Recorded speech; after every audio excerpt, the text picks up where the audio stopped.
இப்ப அந்த 3 பேரும் காலையில கடவுள வணங்கிட்டு இருக்கும்போது, பாலைவனத்துல இருக்கிற பாம்புங்க அவங்கள நோக்கி வரத பார்த்த அந்த ஆப்பிரிக்காக்காரர் ஹீரோவோட ஃப்ரெண்ட பக்கம் தள்ளி விட்டுர்றாரு. இத பார்த்த நம்ம ஹீரோ என்னாச்சுன்னு கேட்கறதுக்குள்ள அவர சுத்தி பாம்புங்க வர ஆரம்பிச்சிடுது. அந்த ஆப்பிரிக்காக்காரர் ஹீரோவ நகர வேணாம்னு சொல்றாரு. இவரும் நகராம பயத்துல நடுங்கிட்டு இருக்காரு. அதுல ஒரு பாம்பு அவரோட கால கடிச்சிருது. இத பார்த்த ஆப்பிரிக்காக்காரர் தன்னோட எச்ச அது கடிச்ச இடத்து மேல வச்சு, பயப்படாத உனக்கு எதுவும் ஆகாதுன்னு சொல்றாரு. இப்ப அடுத்த நாள் காலையில அங்கிருந்து கிளம்பும்போது ஹீரோ அவரால நடக்க முடியாதுன்னு சொல்றாரு. ஏன்னு பார்த்தா அவரு வெறுங்கால்ல நடந்ததால கால் வீங்கி பாதத்துல எல்லாம் கொப்பளம் போட்டு இருக்கு.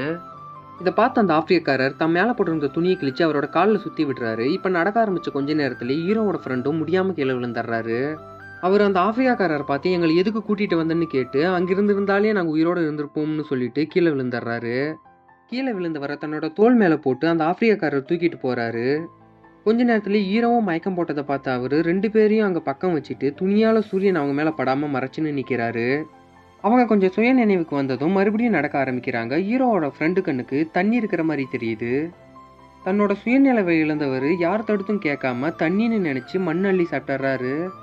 ஹீரோவும் அவரை தடுக்க பார்த்தும் அவர் தள்ளி விட்டுட்டு மண் அள்ளி சாப்பிட்டுறாரு. கொஞ்ச நேரத்துல ரத்த வாந்தி எடுத்தவர் கொஞ்சம் கொஞ்சமா இறக்க ஆரம்பிக்கிறாரு. இதை பார்த்த ஹீரோ பதறி போய் அந்த ஆப்பிரிக்காக்காரர் காலில் விழுந்து அவனை காப்பாத்துங்கன்னு சொல்றாரு. ஆனா அவர் இதுக்கு மேல காப்பாற்ற முடியாதுன்னுட்டு ஃபீல் பண்ணிட்டு இருக்காரு. இப்ப அக்கீம் நம்ம ஹீரோவோட மடியிலே இறந்துடுறாரு. திடீர்னு மணல் உள்வாங்கிறத பார்த்த ஆப்பிரிக்காக்காரர் என்னாச்சுன்னு மேலே ஏறி போய் பார்த்தா அங்க மணல் புயல் அவங்கள நோக்கி வரதை பாக்குறாரு.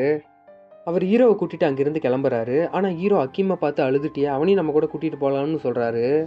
அவர் அப்படி சொல்லிட்டு இருக்கும்போது மணல் புயல் அவர் ஃப்ரெண்டை மணலோட மணலா புதைச்சிடுது.